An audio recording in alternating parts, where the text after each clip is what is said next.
Hi, I'm Tasha Suri, and I am the author of the Books of Amber Duology, Empire of Sand and Realm of Ash, which are two epic fantasy novels based on the history of Mughal India, so sort of the medieval to early modern period in North India.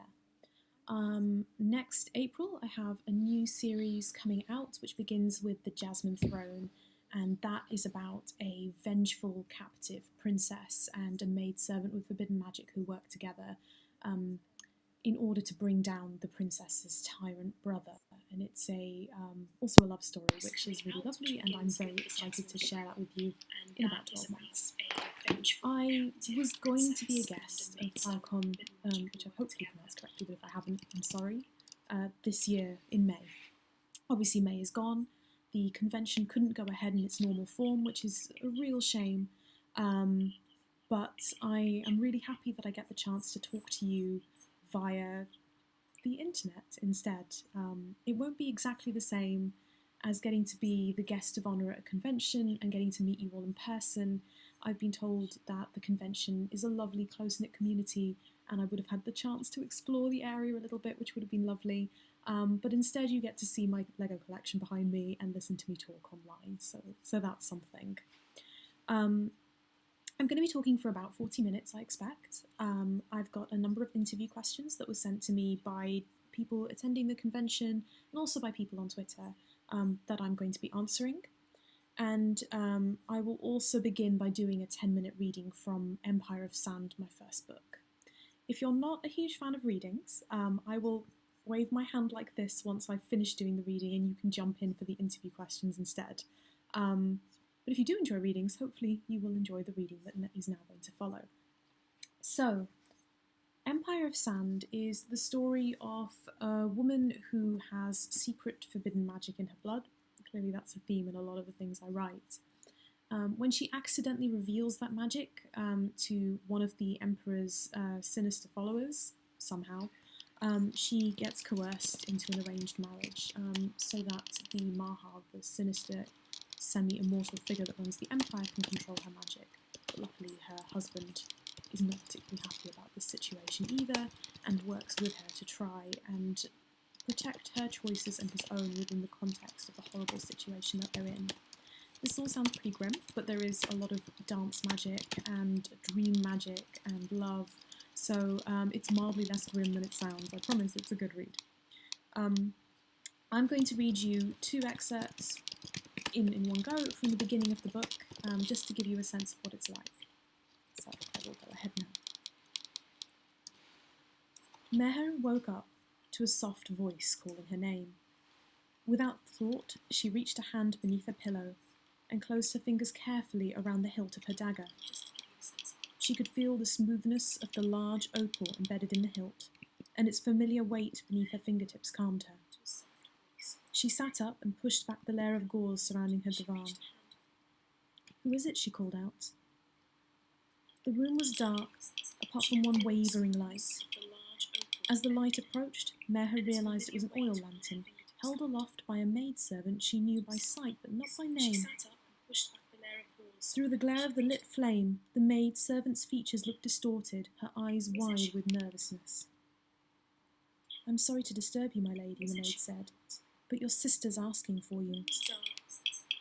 Meher paused for a moment. Then she slid off the divan and wound the sash of her sleep robe tight around her waist. "You work in the nursery?" "Yes, my lady." "Then you should know Lady Mariam won't be pleased that you've come to me," she said, tucking the dagger into her sash. "If she finds out, you may be punished." The maidservant swallowed. "Lady Arwa is asking for you," she repeated. "She won't sleep. She's very distressed, my lady." "Arwa is a child," Meher replied, "and children are often distressed. Why risk your position, and come to me?" The light wavered again as the maidservant adjusted her grip on the lantern. "She says there's a diver watching her," the maidservant said, her voice trembling. "Who else could I come to?" Meher strode over to the maidservant, who flinched back. "What's your name?" "Sarah, my lady," said the maidservant. "Give me the lantern, Sarah," said Meher. "I don't need you to light the way." The nursery was undisturbed. The living room was lit, candlelight flickering on the bright cushions and throws strewn across the marble floor. Arwa's bedroom, in the next room along, was dark. The guardswoman trailed in reluctantly behind Meher and Arwa. Her hands were fixed firmly on her scabbard.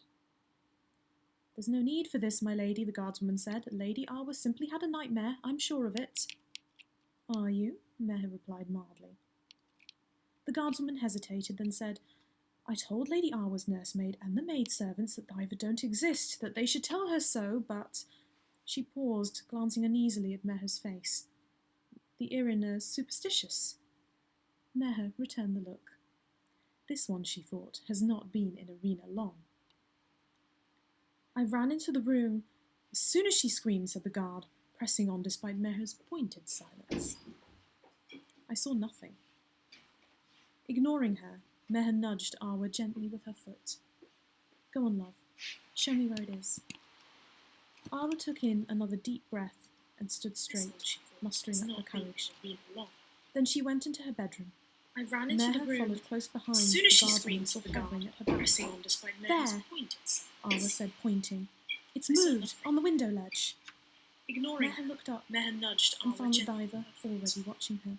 "Go on, love.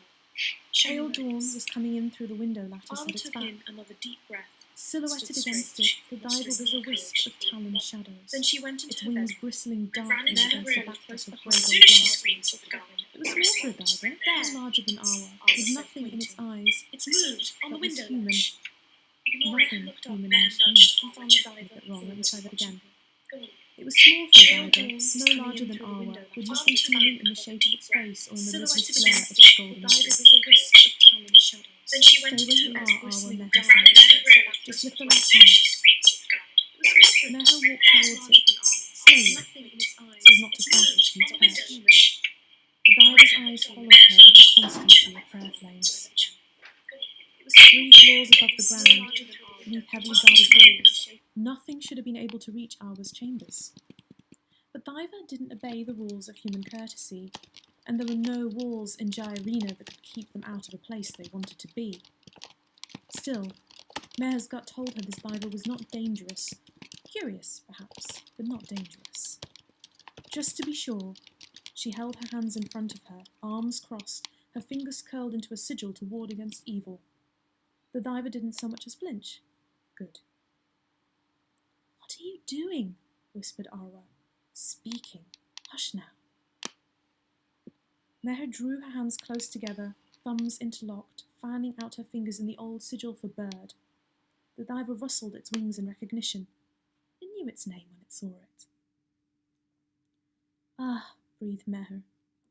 Her heart was beating fast in her chest. "You can move now, love. There's nothing to be afraid of." "It still looks like it wants to bite me," Arwa said warily.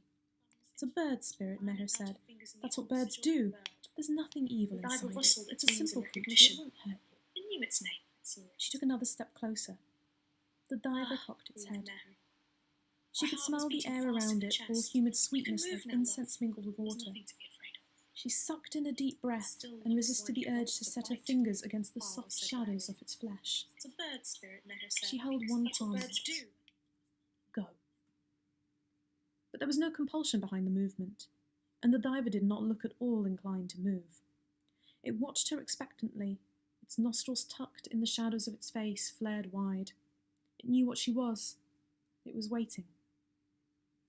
Arwa gave a squeak when Meher drew the dagger from her sash, and behind them the guardswoman startled into life, drawing the first inch of her sword out with a hiss of steel. Calm, calm, Meher said soothingly. "I'm just giving it what it wants." She pressed the sharp edge of her dagger to her left thumb. The skin gave way easily, a bead of blood rising to the surface. She held her thumb out for the diver.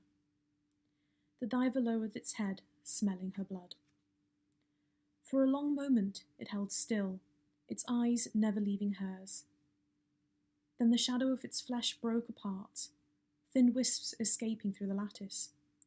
She saw it coalesce back into life beyond the window, dark wings sweeping through the cloudless, brightening air.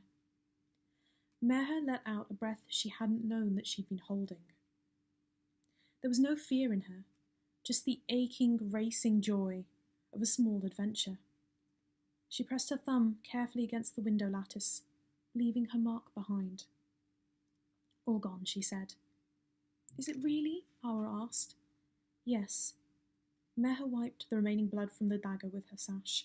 She tucked the blade away again. If I'm not here and a diver comes, Awa, you must offer it a little of your own blood. Then it will leave you alone. Why would it want my blood? Awa asked, frightened. Her eyes were wide. Meher? Meher felt a pang. There was so much Awa didn't know about her heritage. So much that Meher was forbidden from teaching her. And that's the beginning of the book. I did remove a little bit in the middle there, but I think you get the gist of the story. Essentially, Empire of Sand is about a girl who is descended from Diver, so these shadowy spirits are her ancestors. And it follows her story, and then Realm of Ash, which is the second book, is all about her sister Awa, who's only 9 years old in the first novel. So there's about a 15-year gap between both books, which is pretty significant. So I'll wave my hand in case anybody was trying to skip the reading and wants to hear the interview questions, which I'm now going to move on to. So thank you everyone who sent me questions. That was really helpful of you because it meant I didn't have to come up with original things to talk about, which I always find super helpful. I love being able to interact and talk with people, so talking to my own face in a camera is somewhat of an interesting experience, but we're going to chug on. Right, so one of the questions I was sent, which I was quite pleased to receive, was, what's a favourite random Indian history fact of yours, if you have one?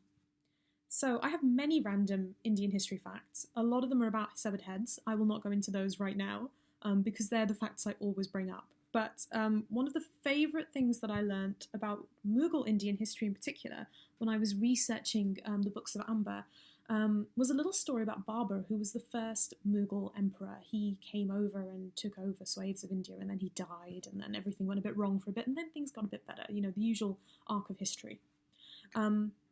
He came and conquered India, and he absolutely loathed it, and helpfully he kept a diary of all his different thoughts about his various wives, his drinking partners, his younger boyfriend once. But one of the things he wrote in his diaries was a diatribe about India and how much he hated it. And one of the things that he really hated about India, apart from the weather, which he absolutely loathed because he was from a much cooler climate, was the lack of mangoes. So he was like, these heathens don't even have mangoes. And I don't know, that blew my mind because I associate mangoes with India so heavily. Pakistani and Indian mangoes are some of the best. I will brook no argument on this matter. I was just like, India didn't have mangoes? What was India without mangoes? My whole conception of India and its culinary history was completely blown. But no, India had no mangoes. Babur was one of the people, I assume, who brought them over because he missed them so much. Another fact that blew my mind along the food arena is that India didn't used to have chilies. I had a colleague who told me that. They came over later, probably as part of the Silk Road, is my guess. Don't ask me. Before that, a lot of the cuisine that we consider spicy used pepper. So there you go. Right, so moving on to a slightly more writing-related question. Somebody on Twitter asked me, do you have tips or techniques for pacing a slow burn romance? And I really love this question. I get told a lot that the romances in my books are slow burn, and they are, but I do that sort of without making it a conscious decision. So one answer would be, I don't know how to write a slow burn romance, I just do. I wish I could write any other kind, but I can't. But that would be an unhelpful answer and wouldn't help anybody to write a slow burn romance themselves, so instead I'll give you a slightly better one. So I made notes to help me, which is why I'm looking down. I find that what makes a slow burn romance, a romance that takes a long time to reach the point where people confess their feelings or become intimate, romantically, emotionally, physically, whatever it might be, is a long negotiation of people's boundaries. So I think in a lot of real life romantic relationships we have, and in fiction, people will often fall in love or become intimate with one another in some way before they reveal all their insecurities, their secrets, their pains, the kind of weird neuroses that you don't tell people about until you absolutely have no choice. in a slow burn romance, you do a lot of that revealing and negotiation before you ever admit your feelings to each other or even to yourself. So in the first book, the romantic relationship we follow is between Meher, the main character, who is a nobleman's daughter with the secret magic through her descent from the diver through her mother. And her love interest is a man called Åcon, who is basically stuck in a situation that he doesn't want to be in. He's also descended from those diver. He marries her under duress. She marries him under duress. And he's got a lot of problems because he's had a really hard life, and so has Meher. And so they don't trust each other. They're trying both to do the right thing, but they both have a lot of reasons not to put faith in each other and a lot of limits and fears and weaknesses that they don't want to reveal to each other. And for a lot of the book, what makes their romance slow burn is that they reveal those things bit by bit. Equally in Realm of Ash, which is the sequel, Arwa is a widow. She's been through a really horrible experience where her husband died in a massacre, which was very mysterious and not many people know a lot about. And her love interest is the illegitimate son of the emperor, who is in a very dangerous and tenuous position, trying to do some very heretical magic in order to save the empire. And both of them, again, have a lot of fears that they need to get through and a lot of distrust, and that takes time to negotiate. So if you want to write a slow burn romance, I would say think of all the layers of messed upness that your characters have, much like normal people do, and work through them piece by piece before you ever allow your characters to consider whether they could love each other. Right, so that was quite a long answer, but hopefully it was helpful. The next question I have is, I am wildly fascinated with how you managed to deal with matters of consent in Meher and Amon's forced marriage. Can you say more about what thoughts and considerations went into writing that aspect of their relationship? Ooh, it's a tricky question. I think a lot of fantasy, Game of Thrones is probably a good example of this, deals with consent. It depicts non-consent, where people are unable to consent or where the consent is forcefully taken from them in a variety of different situations, be they physical or otherwise. And sometimes fantasy does that very well, but in the majority of cases I don't think it does, because I don't think that consent and its nuances and the way that unequal systems can make consent impossible or difficult to provide is discussed in enough detail in our culture, never mind in fantasy itself. So this isn't like a problem that's specific to fantasy. And it's a thing I think about a lot. So I really wanted to explore consent, both the limitations of it and how much free will and choice we can have or wrestle for ourselves in very unequal situations, like a forced marriage under a despotic, semi-immortal religious figure, for example, because that's what happens in Empire of Sand. That, I don't know where I started that sentence, but that's something I wanted to explore. I wanted to explore agency and consent in a nuanced way without necessarily maybe giving full answers to that issue. I just wanted to explore it. And I was able to do that by having this forced marriage between Meher and Amon and exploring the fact that although they've been forced into this situation, it is deeply unfair and horrific. They try and make the best of it. They try to protect each other's choices and to make their own choices within very, very limited parameters where if they do something wrong, it could be life or death. So I'm not sure that answers your question. I wanted to explore consent, so I did. My aim was to look at it in a nuanced way, and I hope that through the interaction between the characters and the conversations they have and that negotiation that's sort of inherent to a slow burn romance, that I was able to look at the importance of choices and free will and of love in a way that's meaningful, and how those things might be possible in an imperial system that denies free will and choice and dignity, I guess. So yeah, no easy answers, but that's what I wanted to do, and hopefully I did that successfully. So moving on from there, the next question I had is, could you comment briefly on how you see the role of violence in your books as a means of oppression and as a means of resistance? That feels like a very relevant question to our current times. And I would say that the way we explore violence in fiction is very different from the way that violence is often felt and experienced in reality. So, in fantasy, you will often find characters using violence as a means to protect themselves and as a means to fight for what they believe in, and it is depicted as heroic. And it can be heroic to defend yourself and to fight for what you believe in. But oddly enough, often in real life, when people do this and they defend themselves and they stand up for what they believe in, they are not called heroes. So, even though they should be. And that is quite a difference between reality and fiction. So, putting that aside, I didn't want to make my main characters, who are the oppressed people in this situation, be the violent heroes, because although they would not necessarily have been lauded for that in real life, and it would have been a very brave choice, in fiction, if you are violent and you protect yourself, you're usually given a good rep in books. Think of things like The Hunger Games. And if you try and survive using other skills, so you use cunning and manipulation, and you have to just survive in horrible situations, you're depicted as kind of weak. That's been my experience reading a lot of fantasy. You may disagree with that, absolutely fine if you do, but it was very important to me to show my main character use skills other than violence in order to survive the situation she was in, because in the context of what happens to Meher and Ammon, if she used violence, she probably wouldn't survive. So I wanted to show that sometimes the choice to live and the choice to make what choices you can in a difficult situation are brave and valid decisions. So that's how I depicted resistance. I'm not sure really that resistance was violent.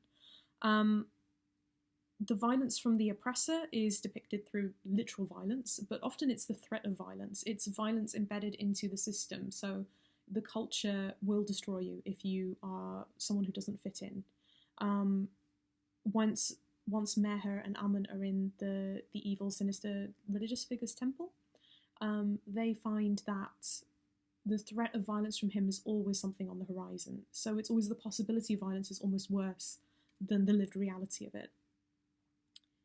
Circling back to resistance and violence, though, it occurs to me that when you resist being controlled by evil people or evil systems, even if you do that in a way that isn't, a straight up war with a sword, as you do in fantasy, that resistance is a violence against the oppressive system. So, not to ruin the book, but there are two. When Meher and Ammon do, to some extent, overcome the control over them and find some kind of freedom, hopefully that's vague enough, it destroys or threatens to destroy the empire. So if you have a violent system, an imperial colonial system, for example, that uses violence in order to maintain its own power, dismantling it is a violence against that system.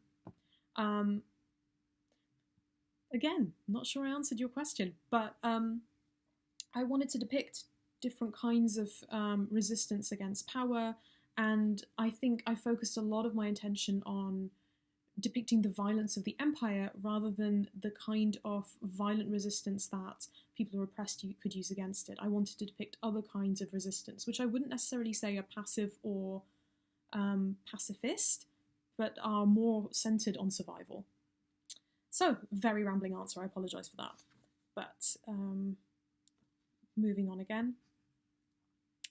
How has reading/loving romance novels affected writing romance arcs in fantasy for you? Specifically in the writing process, what kind of lessons or techniques have romance novels taught you? Loads. I love romance novels. So I have read romance novels for a long time. I probably read about as much romance as I read fantasy, so that's a pretty significant amount. And the one thing that romance does really, really well is character interactions. So the relationships between the two main love interests, it's usually two, the way that they express their feelings to each other, the way that they unravel each other's emotional arcs or their emotional journeys are connected together, all of that kind of like character interaction and emotional narrative and emotional journey stuff is something romance does fantastically, and it's something I've tried to use in my own work. Generally, when you read a romance, they can make just character interaction extremely compelling without any external forces. That is very hard to do if you've never done it. It's much easier to throw a dragon in and see how people react to a threat than it is to make the threat come from their own fears or history. So that's something I hope I've been able to bring into my fantasy, just focusing on characters. And I would say that straight and sapphic romances are very, very good at centering women's experiences and women's feelings in the heart of a narrative and giving them validity. So not just their desires, but their emotional reality, their dreams, their fears become the center of the story. And although fantasy does this, there's a lot of fantasy that's focused on women, it's still something I think that romance does particularly well, and it's hopefully something I've also, again, brought into my books. So romance has had a big influence on me. Right, so somebody asked me who my favourite character from The Untamed is, which one has the best hair, and who I'm most likely to base my characters on. And the reason they've done this is because I'm absolutely obsessed with the web novel, The Untamed. No, it is a web novel, the web drama, sorry. Which is broadly, it's a Chinese drama, and it's about a resurrected evil necromancer and who is trying to solve a crime along with the guy who's been in love with him for like 16 years, but the necromancer doesn't know it because he's a chaos bisexual and also just doesn't seem very good at relationships, to be honest. And it's very big on yearning, and everyone's very beautiful, and it's got a lot of emotion in it, and I love it. So I won't go on about it anymore. I will answer the question, though. My favourite character is Lan Wangji, who is the one who's in love with the main character, because he is pristine and beautiful, and I want to be pristine and beautiful, I suppose. I'm not going to judge the hair because they're all wearing wigs, and I'm unlikely to base a character on any character from The Untamed, but I have put a lot more yearning looks and wrist-grabbing into the Jasmine Throne as a result of watching The Untamed, so you learn so much from other people's work, and I didn't mean to knock that glass, but I did. Okay, so I have one last question here, which is, how has the fanfic world and your time in it influenced / interacted with your book writing? For anyone who doesn't follow my Twitter, which I assume is most people, I used to write fanfic when I was younger, and really loved it. So when I was about 10, I think I discovered Sailor Moon fanfic and something called moonromance.net, and I wrote tons of stories on there. They were really bad because I was 10, and then I proceeded to write a lot of bad fanfic in a lot of different fandoms, even Harry Potter, alas, even though we have cancelled that now. And I don't think I would be a writer without fanfic, so that is definitely a huge influence on my writing, in that it exists now. My books exist because I wrote fanfic. I did a creative writing degree, but I think, frankly, fanfic had more of an influence on me as a writer than doing a qualification in writing. So, you know, if you're wondering how to become a writer, fully recommend going for fanfic because it's free, and writing degrees cost money. The benefit of fanfic is it lets you explore your own writing and try new things and do them wrong or do them not very well or do them excellently, of course. Maybe you'll start at a better place than I did, and receive enthusiastic support from other people who are predisposed to love your work. And that's really, really lovely, because I think when you're learning to write, having that kind of enthusiastic support is very, very important. And once you start writing professionally, although there are people who will admire your work or really love it, critique is inherent into the process. You will be critiqued constantly and rejected, and that's fine because it's a business, but you need to have a level of confidence in your own work and an understanding of why it's good. It's good if you're getting published, or it's good if you're doing it for fun. You need to understand that inherent goodness before you face that kind of critique. So getting that chance to explore writing was very, very important to me. In what ways has it influenced my own or interacted with my own book writing? Well, I think part of what I've learnt about romantic dynamics and writing romance also came from writing fan fiction, not just from romance novels.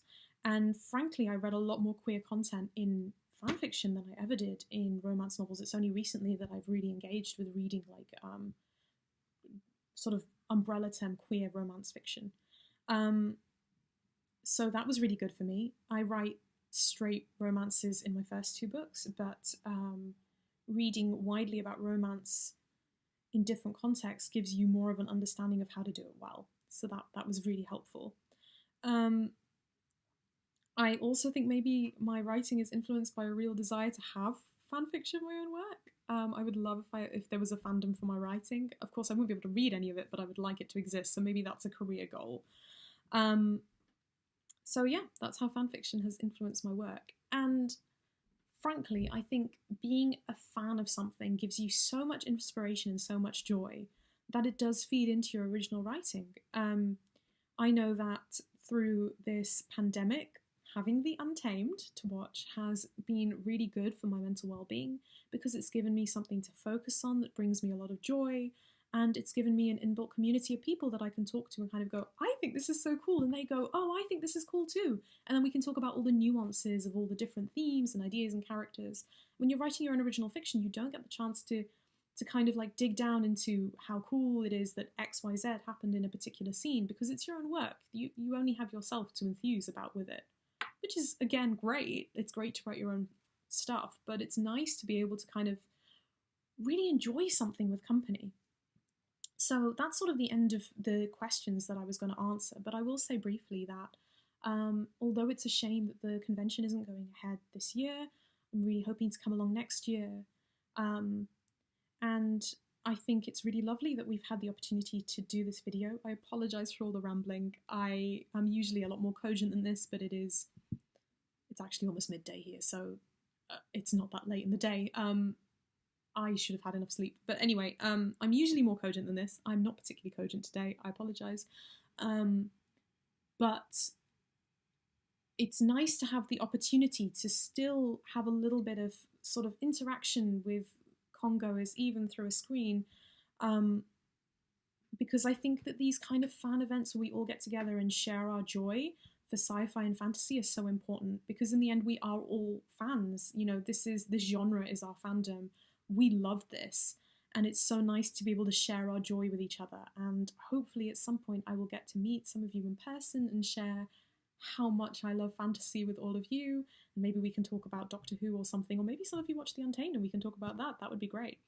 I really do think that in these extremely trying times, the fact that we have this joy and this interest in fiction is really important, and it brings us a lot of happiness, and I'm glad that we're able to have that happiness and be able to share it. And my dungarees have come open, so I'm just going to do those up again.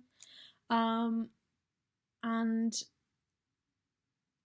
yeah, I am really glad to have done this. So thank you for listening, and I want to thank the con organisers for putting this together. I'm sorry this video is so rambly. I really appreciate the opportunity. If anyone has any questions about all the things I've said, particularly where I sort of went off on a tangent and then forgot what I was saying, feel free to hit me up on Twitter. I'm on Tasha Drinks Tea, and I will try and explain what I was trying to say. Always happy to do that. Again, thank you for having me. It's been lovely, and I wish you a good rest of weekend convention and rest of day.